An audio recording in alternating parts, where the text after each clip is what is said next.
मित्रांनो, तुमचं पुन्हा एकदा GB स्टोरी टेलर या यूट्यूब चॅनलवर स्वागत आहे. आजच्या आपल्या गोष्टीचं नाव आहे गुरगुर. लेखक यश पवार. पण गोष्ट सुरू करण्याआधी जर कोणी या चॅनलवर पहिल्यांदाच आलेले असाल तर त्यांनी ह्या चॅनलला सबस्क्राईब करायला विसरू नका. चला तर मग अजिबात वेळ न घालवता गोष्टीला सुरुवात करूया.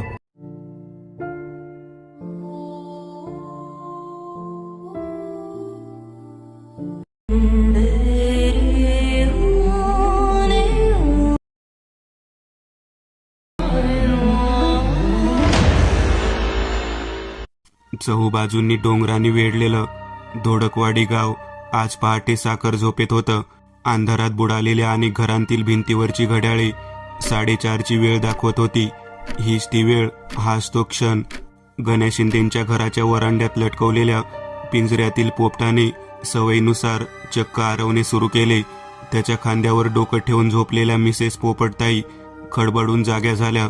मग समोरच्या बाळूच्या खोपटातल्या कोंबड्याने देखील बाहेर येऊन आरवणे सुरू केलं. धोडकवाडीत हे असंच चालायचं. 6 महिन्यांपूर्वी गण्याने जेव्हा ही पोपट जोडी आणली होती तेव्हापासून हा पोपट कोंबड्यांचे, मांजरींचे, कुत्र्याचे सगळे क्रेडिट घ्यायचा. त्यांच्या आवाजाची नक्कल करायचा. कोणी हात लावला की चावण्याऐवजी अंग अलगद त्या माणसाच्या हाताला घासायचा. कोणी तिराईत व्यक्ती अंगणात आली की कुत्रा भुंकण्यापूर्वीच भयंकर कलकलाट करायचा. गण्याच्या आईला या पोपटाचा फार लळा. दुपारच्या वेळी भले 3-3 तास गप्पा चालायच्या दोघांच्या. कदाचित त्यामुळेच जेव्हा जेव्हा गण्या त्याच्या समोर यायचा तेव्हा हा पोपट काम कर काम, घोडा नुसता बसून खातो, आले जहागीरदार, कोडगा झालाय कोडगा, असं काही बाई ओरडायचा. सकाळी 9ला आईच्या कटकटीला त्रासून अगं एकट्याचं काम नाही ते म्हणत गण्या शिंदे घराबाहेर पडला. हा कारनदी नुसती मेल्या. गण्याच्या आईचा आवाज घरभर घुमला. गण्या व्हरांड्यात आला तेव्हा काम कर काम असा कर्कश उपदेश त्याच्या कानावर आदळला. गण्याने दुर्लक्ष केलं आणि अबिबस या डुप्लिकेट ब्रँडचे बूट घालून तडक चालत निघाला. कट्ट्यावर नेहमीची मंडळी बसलेली होतीच. बाळू सिमेंटच्या बाकड्यावर मांडी घालून एकटाच बसला होता. त्या शेजारी सम्या आणि महेश पिंपळाखालच्या पारावर बसले होते. समोरच बाळूची दुचाकी होती. कसला तरी विनोद झाला असावा. बाळू मोठ्याने हसला. 4-2 कोंबड्या दाणी टिपत असताना जर कोणी दगड मारला तेव्हा जो आवाज करत कोंबड्या पळतात तसं बाळ्याचं हसणं होतं. गण्या पोहोचला तेव्हा बाळू जरा बाजूला सरकला. गण्याला जागा करून दिली. काय र गण्या, आज टेन्शनमध्ये दिसतोय लई. सम्यानी चौकशी केली. काल रात्रीला झाडीत गुरगुर ऐकली मी. गण्या बसक्या आवाजात म्हणाला. गप रे, काय पण काय उगीच. बाळू चावीने कान खाजवीत म्हणाला. नाही रे बाळू भाऊ, म्या बी ऐकला काल रात्री. आता ह्यो म्हणाला म्हणून, नाहीतर भास म्हणून सोडून देणार होतो मी. सम्या पुढं होत म्हणाला. येळीच खबरदारी घ्यायला पाहिजे र. मला वाटतं आपण जावं झाडीत जरा आत. गण्याने सुचवलं. आता ह्यो तर नवीनच त्रास गाववाल्यांच्या डोक्याला. बाळू म्हणाला. आर पर बिबट्या तर पकडला होता मागच्या वर्षीच. महेशने आठवण करून दिली. भाऊ पण मादी होती ती. तिचं बछडे असतील तर मोठे झाले असतील ना आता पतूर. ते काय तुझ्यासारखे नाही बारीक राहायला. सम्या म्हणाला. बुटापासून ते डोक्यापर्यंत पाडलेल्या कोंबड्यापर्यंत महेशचं ध्यान 5 फूट आणि काही किरकोळ इंचच. आला का तू बी शिरप्याच्याच गतीत. तो एकच म्हातारा तेव्हापासून बोंबलत फिरतोय बिबट्याला बछडे आहेत म्हणून. महेश तावातावाने म्हणाला. तुझ्या शेळ्या मेल्या ना, मग कळल तुला मया. सम्या म्हणाला. मेल्या नाही, गायब झाल्या. बाळू थंडपणे म्हणाला. अरे 70ला आलंय ते शिरप्या. तेव्हा काही खैस नाही एका रात्रीत 5 शेळ्या खायला. मी पाहिल्या होत्या ना संध्याकाळी शेळ्या त्याच्याकडे. सम्या म्हणाला. हाडकाण बॉडी मिळाली का शेळ्यांची. बाळूनं त्याचं घोडं पुढं दामटलं. गण्या शांतच होता. सगळ्यांचं बोलणं बारकाईने ऐकत होता. त्याच्या घरामागे झाडी बेसुमार वाढली होती आणि त्यात कंपाऊंडची भिंत फक्त कमरे इतकी. महेशनी पण एका ढांगेत ओलांडली असती. मनात धोक्याची घंटा वाजू लागली. असं बी पेपरात आणि न्यूजमध्ये आसपासच्या गावात बिबट्या आढळल्याच्या बातम्या येतच आहेत. मया म्हणाला. मी काय म्हणतो, काय हरकत आहे, आपण 4-5 जण करू प्लॅन. जाऊन येऊ थोडा आत, पाहू काय आहे काय नाही. गण्या न राहून म्हणाला. मला बी तेच वाटतं. सम्याने सेकंदात पाठिंबा दर्शवला. सोबतीला 2-3 पॅन्ट घेऊन ये मग समेले का. महेश हसत म्हणाला, तुझ्या मापाची नसल माझ्याकडं. सम्या म्हणाला. सगळे हसले. तशी काय हरकत नाही, चालेल की मग. जाऊ आज संध्याकाळच्याला. माझ्या घरी जमू आधी. बाळू पण तयार झाला. महेशने होकार दर्शवला. गण्याला जरा हायसं वाटलं. आज काही चर्चा चांगली रंगत नव्हती. अर्धा तास इकडच्या तिकडच्या गप्पा मारून सगळे घरी जायला निघाले. अरे तिकडं कुठं? गण्या बाजाराच्या दिशेने निघाला तेव्हा बाळूने विचारलं, हाय, काम आहे थोडं. गण्या म्हणाला, बरं बरं, नाही म्हटलं सोबत गेलो असतो घरी. बाळू किक मारत म्हणाला, नाही नको. बरं चल बाय. मध्यभागी टक्कल पडलेलं डोकं एकदा आरशात न्याहाळून बाळू निघून गेला. गण्या झपझप पावलं टाकत बाजाराकडे निघाला. चांगलंच ऊन पडलं होतं, पण वारा बऱ्यापैकी वाहत असल्यानं जरा प्रसन्न वाटत होतं. थोड्याच वेळात भाजीपाल्याचा, खाद्यपदार्थांचा वास नाकात शिरला आणि गर्दीचा, दुकानदारांचा कलकलाट कानात. गण्याच्या डोक्यात ती घरापाठीमागची गर्द झाडीच घोळत होती. स्वतःच्याच गणगणीत तो अंतर कापत होता. गण्या भाऊ, ओ गण्या भाऊ. डाव्या बाजूने सात कानावर आली. गाळ्यांच्या रांगेतील एका दुकानातून बबन त्याला हात करत होता. दुकानदार विनायक मोबाईल शॉपी अशी भली मोठी पाटी होती. त्यावरच एका कोपऱ्यात अनेक कंपन्यांचे रंग उडालेले लोगो होते. काय लय गणगणित आज, काय भानगड आहे? बबननी विचारलं. काय नाही रे, ती काल घरामागं झाडीत गुरगुर ऐकली. म्हणजे बिबट्या? गण्याचं वाक्य तोडत बबन म्हणाला, हां, माझी तर खात्रीच आहे, पण आम्ही 3-4 जण चाललोय. फिक्स म्हणजे शिक्कामोर्तब करायला. गण्या प्लास्टिकच्या खुर्चीत बसत म्हणाला, मी बी येतो की मग. लय दिवस झाला बिबट्या पाहिला नाही. बबन उत्स्फूर्तपणे म्हणाला, लय दिवस म्हणजे? आम्ही काय अपॉइंटमेंट घेतली नाही त्याची. ही काय मुलाखत नाही लेका.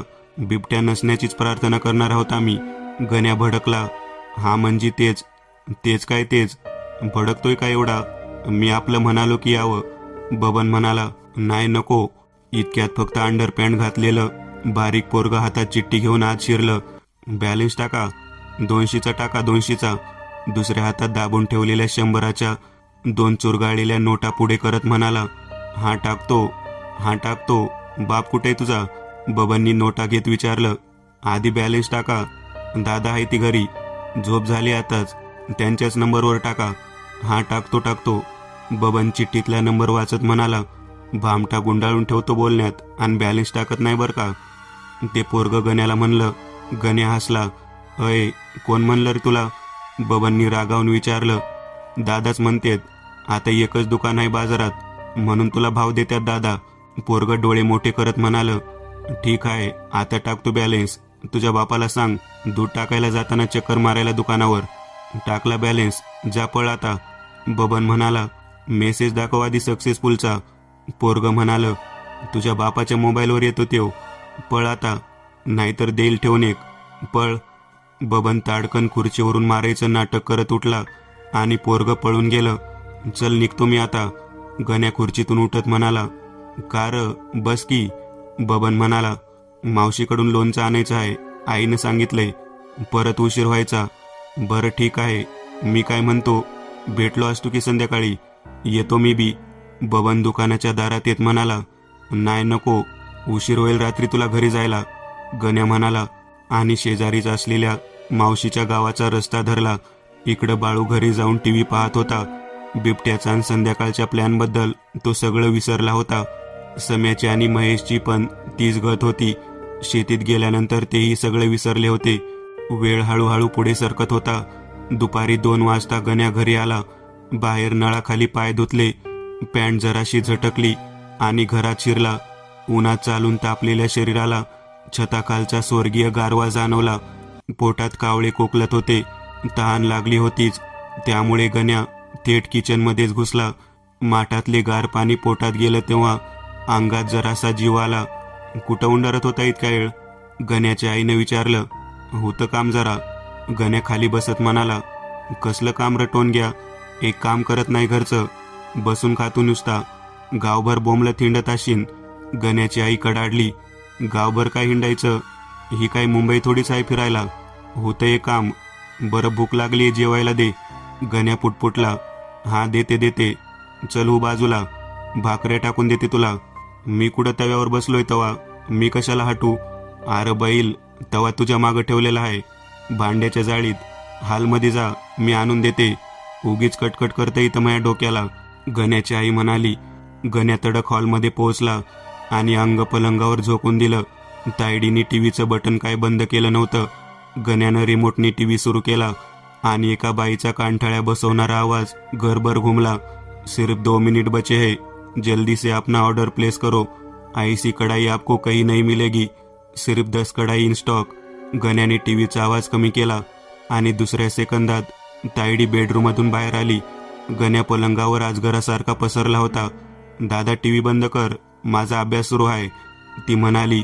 गण्याने दुर्लक्ष केलं. दाद्या, तायडी किंचाळली. नाही करणार, जेवण होस तर थांब.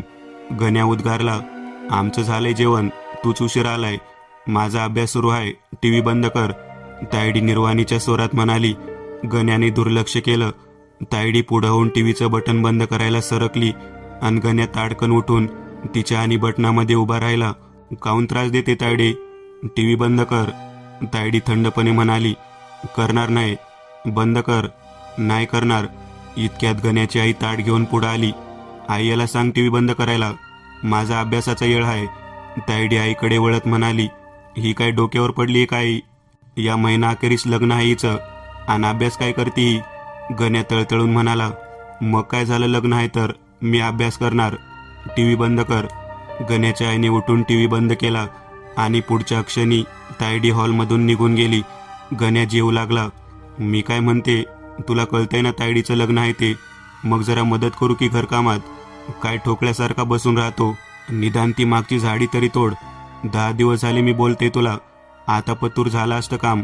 5-6 दिवसात साफसूफ होईल जागा, चांगली दिसल. एकतर ते एकट्याचं काम नाही आणि आता झाडीत जाणं जरा डेंजर काम आहे. गण्या म्हणाला. मर तसाच मेल्या, मी बघते काय ते. गण्याची आई तनतन करत निघून गेली. जेवण झाल्यावर गण्या तिथंच पलंगावर पहुडला. सूर्य पश्चिमेच्या डोंगरामागे गेला तेव्हा गण्या हातात मोठा जाडसर बांबू घेऊन सम्याच्या दारात हजर झाला. सम्या, अय सम्या, गण्याने हाक मारली. कोणताच प्रतिसाद ऐकू आला नाही. रातकिड्यांची किरकिर एव्हाना सुरू झाली होती. गण्याने पुन्हा एकदा आवाज दिला. यावेळेस मात्र सम्याचा आलो आलो म्हणून उत्तर ऐकू आलं. दाराची कडी उघडल्याचा आवाज झाला आणि सम्या बाहेर डोकावला. सुरुवातीला गण्याच्या हातातला भला मोठा बांबू पाहून तो जरा गडबडला. नंतर सगळं लक्षात आलं. चायला, मी तर विसरलोच होतो. थांब 2 मिनिट, येतो लगेच, म्हणत आतल्या अंधारात गडप झाला. थोड्या वेळाने दोघंजण महेशकडे निघाले. गाववाल्यांच्या नजरा दोघांवर खिळल्या होत्या. वडाखालच्या पारावर नाम्या पेपर वाचत बसला होता. डोक्यावर मळकी नेहरू टोपी, किरकोळ शरीरयष्टी, लांब धारधार नाक आणि त्यावर गोलाकार चष्मा. एक पाय कठड्यावर आणि दुसरा खाली अधांतरी. काय र, कुठं निघालात बांबू घेऊन? नाम्याने तंबाखू तुकत विचारलं. बिबट्या पाहायला. म्हणजे बिबट्या आहे का गावात? नाम्या ताडकन उठत म्हणाला. हा मग 9:30च्या गाडीनं आलाय सकाळीच. गण्या म्हणाला. काय तुम्ही? मी आपलं सिरियसली विचारलं. नाम्या परत जागेवर बसत म्हणाला. वाटतंय हाय गावात बिबट्या. काल रातच्याला गुरगुर ऐकली मी आणि सम्यानी. अरे नाही, तुला सांगायचं राहिलं गण्या. ते कुत्रीला पिल्लं झालीत कवा तरी आमच्या घरामागं. कदाचित तीच गुरगुरत असल, सम्या म्हणाला. हातीच्या आता? नाम्या गण्याकडे पाहून दात विचकत म्हणाला. आता म्हणजे मी ऐकली गुरगुर. परत रात्रात झोप नाही यायची मला. एकदा चेक केलं पाहिजे, गण्या न राहून म्हणाला. करू की मग, म्या बी येतो, म्हणत नाम्याने पेपरची घडी घातली, पायात चपलांची जोडी घातली आणि या दोघांना येऊन मिळाला. चल मग. हे तिघे जेव्हा महेशच्या घरी पोहोचले तेव्हा तो आधीच बाळूकडे गेल्याचं कळालं. ही मंडळी जेव्हा बाळूच्या घरी पोहोचली तेव्हा बाहेरच्या खाटेवर दोघेही तयारच बसले होते. मयाच्या बरं लक्षात होतं, मी तर साप विसरून गेलतो प्लॅनचं. सम्या म्हणाला. हा मग ह्यो बाळू बी विसरला होता. मी आलो तेव्हा चांगला 1/2 फूट खोल झोपेत होता. महेश म्हणाला. 1/2 फूट झोपेत म्हणजे? नाम्याने डोकं खाजवत विचारलं. हा मला बी काय कळलं नाही. सम्या म्हणाला. अरे बाळूचं पोट रे, झोपेत चांगलं 1/2 फूट खालीवर होत होतं, हवा भरलेल्या फुग्यासारखं. सुई टोचली की फुटलं असतं. होय, मी बी विसरलोच होतो तसं, बाळू ओशाळून म्हणाला. बरं, लय झाल्या गप्पा, चला आता निघू झाडीत जायला. आणि ऐका, एकच बांबू आहे, मी मोहरं चालतो, पर तुम्ही मागच राहा माझ्या, पळून नका जाऊ. गण्या म्हणाला, होय होय चला. करत सगळे उठले आणि चालायला निघाले. बाळूचं आणि गण्या शिंदेचं घर पश्चिमेला अगदी कोपऱ्यातच होतं. त्यामुळे चौकातून आलेला रस्ता पायवाटेचं रूप घेऊन झाडीत आणि त्यानंतर जंगलात शिरत होता. बऱ्यापैकी अंधार पडला होता. बाळूने एक टॉर्च घेतला होता. ते झाडीत घुसणार इतक्यात म्या काय म्हणतो, 1-2 काट्या घेतल्या असत्या सोबत. नाम्या म्हणाला, आता नको, मोर झाडाचे 1-2 चांगल्या जाड काट्या घेऊया सोबत. गण्यानं थांबता म्हणाला, ते 5-10 पावलं आत गेले असतील तोच. म्या काय म्हणतो, 2 घोट पाणी पिलो असतो बाळूच्या घरी. नाम्या परत म्हणाला, चायला मग तुला आधी बोलायला काय होतं, चल. बाळू भडकला. नाम्याचा एक हात धरून त्याला फराफरा ओढत घराकडे गेला. याला काऊन सोबत आणलं तुम्ही, मया कंटाळून म्हणाला. तेव चिकटला बळच हाय की नाही, सम्याने गण्याला विचारलं. हां, गण्या म्हणाला. म्या काय म्हणतो सम्या, मया माझ्या घरामागं केटूनच लय झाडी आहे, ती तोडायची कार. म्हणजे कसं, बिबट्या जर तिकडं पळाला जरी तरी जास्त उघड्यावर येणार नाही. कंपाऊंड बी छोटंच आहे आणि मी घरी सांगितलं पण नाहीये. काय करावं, आर नग काळजी करू, बिबट्या नसेलच, पर जर असला तर तोडू आपण मागं येऊन. महेश म्हणाला, होय असला तर तोडू. सम्यानी होकार दर्शवला. तोवर बाळवान नाम्या ताडताड चालत आले. नाम्याच्या चपला भारी करकर आवाज करत होत्या. आणि आता तुला फायनल सांगतो नाम्या, गपगुमान चालायचा आत, नाहीतर भीती वाटत असेल तर आताच परत जा, घुसपट काढू नको. गण्या म्हणाला. हां, करत इतर तिघांचा लोगोलाग पाठिंबा आला. नाही, मी घाबरत बी नाही आणि आता काही बोलत बी नाही, चला चला. नाम्या म्हणाला. टॉर्चच्या प्रखर वर्तुळामागे ही 5 मंडळी एका पाठोपाठ एक चालत होते. गण्या सगळ्यात पुढं होता. बांबूभोवती बोटांची पकड मजबूत होती. गण्यामागे बाळू चालला होता. त्याच्या हातात टॉर्च होता. भोवताली बराच काळोख होता. घुबडं, पिंगळे, रातकिडे यांचा ओळखीचा आवाज कानात शिरत होता. वाऱ्यांबरोबर झाडांच्या पानांची सळसळ निराळं वातावरण निर्माण करत होती. तशी वाट लहानपणापासून प्रत्येकाच्या परिचयाची होती, पण आज काहीशी अनोळखी आश्वासवत वाटत होती. आता 5-6 मिनिटं झाली होती. ते चालत होते. एवढ्या मोठ्या जंगलात कसं ओळखायचं रे बिबट्याला, नाम्याने विचारलं. तो सगळ्यात मागे होता. तुला काही करायची गरज नाही, बिबट्या शोधल बराबर तुला, मया म्हणाला. मला म्हणजे आपल्याला म्हण की, तुम्ही बी हातच की सोबत, नाम्या शहारून म्हणाला. तू मागा आहेस ना गड्या, तुला बराबर आधी शोधेल त्यो. मया नाम्याची चेष्टा घेऊ लागला. आर मग हे काय बरोबर नाही, तुम्ही सांगायला पाहिजे होतं ना आधीच. नाम्या थरथरणारा आवाज चढवत म्हणाला. शांत बसा रे, बाळू खेकसला. तू नग सांगूस, चांगला घोळक्यात चालतोय. नाम्या ओरडला. तू ये मोर मग, कटकट नको करूस. गण्या म्हणाला. हा आलोच, म्हणत नाम्याने घाईघाईने चौघांना ओलांडले आणि सगळ्यात पुढं आला. गण्या सगळ्यात मागं चालू लागला. पुन्हा शांतता पसरली. ही मंडळी चांगली 1 मैल आत आली होती. पुढं तुळजादेवीच्या मंदिराच्या वाटेने जाऊ, उगीच आत जंगलात नको जायला, गण्या म्हणाला. सगळ्यांनी मान्य केलं, कारण 2 ते 3 किमीची ही वाट पश्चिम नैऋत्य होऊन गावाच्या उत्तरेला असलेल्या मंदिराकडे निघत होती आणि गावाभोवती घनदाट झाडी याच भागात होती.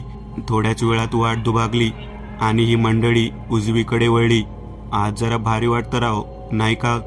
कधीतरी यायला पाहिजे इकडं असं जरा राज्याला, सम्या म्हणाला. हां, काही हरकत नाही खरंच, बाळू म्हणाला. वारा थंड झाला होता. झाडीतला पानांचा वेलींचा वास थोडा वेगळा जाणवत होता. प्रत्येकजण छाती भरून आत घेत होता. इतक्यात नाम्या आणि बाळू थबकले. सम्या बाळूला धडकला. काय झालं रे, मयाने हळू आवाजात विचारलं. येऊ नाम्या, सम्या खेकसला, पण त्याचे शब्द घशातच अडकले. मयाची नजर जेव्हा टॉर्चच्या प्रकाशात स्थिरावली तेव्हा तोही थबकला. गण्या बांबूभोवती बोट आवळत पुढं झाला. समोर टॉर्चच्या प्रकाशात काही हाडं आणि शेळ्यांच्या खोपड्या पडल्या होत्या. थोड्याशा अंतरावरून खोल घुमणारी गुरगुर ऐकू आली. दुसऱ्या बाजूने डरकाळी हवेत घुमली. हवेत वेगळाच दर्प पसरला होता. सगळ्यांना तो जाणवला, पण त्यावर विचार करायला कोणीच तयार नव्हतं. नाम्याचे पाय लटलट कापत होते. पळा, नाम्या जीव एकोटून ओरडला आणि मागच्या दिशेने पळू लागला. बाळू, महेश, सम्या आणि गण्या त्याच्या पाठोपाठ धावत होते.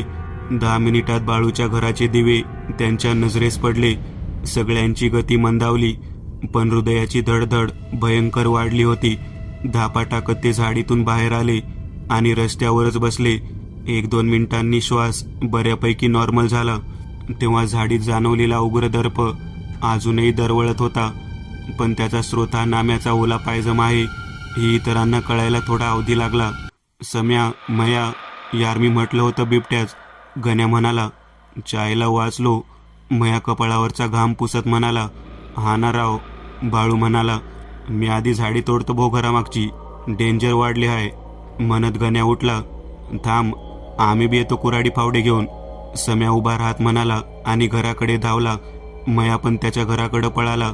नाम्या काय धोरणात नव्हता, थरथर कापत होता. गण्याने आणि बाळूनी त्याला बाळूच्या घरात खाटेवर बसवलं. बातमी गावभर पसरली आणि थोड्या वेळानं बघता बघता अख्खं गाव जमा झालं. लोक झाडी तोडू लागले. कोणीतरी रॉकेल ओतून झाडी पेटवून दिली. गण्याने घराची मागची दारं खिडक्या बंद केले. दूर दूर आकाशात पसरला. गावाभोवतालीच 15-20 फुटांवर आज झाडी जळून खाक झाली.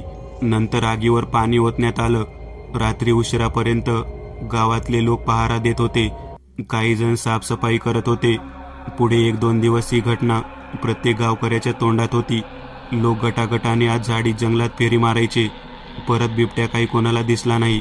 नंतर सगळे काही शांत सुरळीत झाले. त्याच महिन्यात गण्याच्या बहिणीचे लग्न झाले. झाडी जाळून तयार केलेल्या जागेवर उभारलेल्या मंडपात लग्न सोहळा पार पडला. पंक्ती उठल्या. गण्या समाधानाने सगळं पाहत होता. त्या दिवशी रात्री व्हरांड्यात गण्या एकटाच होता. हातात 2 मोबाईल होते. ज्या दिवशी झाडी जाळली त्याच्या दुसऱ्या दिवशी गावकऱ्यांची नजर चुकवून गण्या झाडीत गेला होता आणि ठरवलेल्या 2 वेगवेगळ्या जागी दडवून ठेवलेले मोबाईल परत घरी घेऊन आला होता. दोन्ही फोनच्या मेमरीतून त्याने बिबट्याची गुरगुर आणि डरकाळीचा आवाज असलेल्या दोन्ही ऑडिओ फाईल डिलीट करून सगळ्या गावाला कामाला लावणारी बिबट्याची गुरगुर कायमची बंद केली. हे करत असताना अचानक पोपट त्याच्यावर खेकसला. झाडी तोड झाडी, बिबट्या आला बिबट्या. गण्या क्षणभर शांत बसला. नंतर हसत पोपटाकडे पाहिले आणि म्हणाला, एकट्याचं काम नव्हतं ते पोपटराव, म्हणून साऱ्या गावाला कामाला लावावं लागलं. मी एक नवीन चॅनल ओपन करत आहे. त्यावर तुम्हाला ॲनिमेटेड हॉरर स्टोरीज पाहायला मिळतील. त्या चॅनलची लिंक या व्हिडिओच्या डिस्क्रिप्शनमध्ये दिलेली आहे. चॅनलला सबस्क्राईब करायला विसरू नका. मित्रांनो, आज पुरतं एवढंच. तुम्हाला जर काही गोष्ट आवडली असेल तर नक्की लाईक करा. तुमच्यापैकी बरेचसे जण व्हिडिओ लाईक न करताच पळून जातात. पण हा जर व्हिडिओ तुम्ही लाईक केला तर मला जरा बरं वाटेल आणि असेच भारी भारी व्हिडिओ बनवायची माझ्यात एनर्जी येईल. त्यामुळे नक्की लाईक करा. आणि अजूनही कोणी या चॅनलला सबस्क्राईब केलेलं नसाल तर लगेच सबस्क्राईब करून टाका. आणि बाजूची घंटी ती मात्र दाबायला विसरू नका. देवाची घंटी आहे ती. चला तर मग पुन्हा भेटूया अशीच एक आगळी वेगळी गोष्ट घेऊन पुढच्या भागात.